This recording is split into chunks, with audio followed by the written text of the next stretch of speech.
रक्षा खडसे यांना मंत्रिपदासाठी फोन आलेला आहे। एक महत्त्वाची अपडेट, रक्षा खडसे यांचं देखील नाव या सगळ्यामध्ये चर्चेत होतं आणि रक्षा खडसे यांना देखील मंत्रिपदासाठी आता फोन आल्याची माहिती मिळते। अधिकचे अपडेट जाणून घेऊयात। निलेश बुधावले आपल्या सोबत आहे। निलेश, रक्षा खडसे यांची देखील आता केंद्रीय मंत्रिमंडळात वर्णी लागते।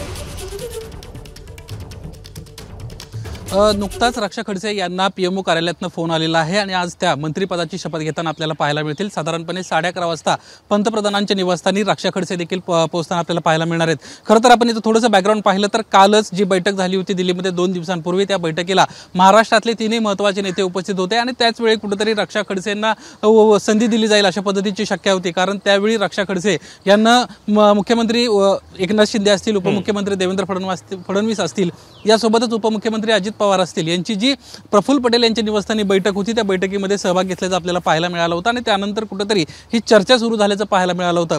जी संभाव्य नावे एबीपी माझानं दाखवली होती त्यातील बहुतेकांना आता फोन येताना आपल्याला पाहायला मिळत आहेत। त्यामधले रक्षा खडसे यांचं एक नाव प्रामुख्यानं होतं आणि त्यांना देखील आता फोन आलेला आहे।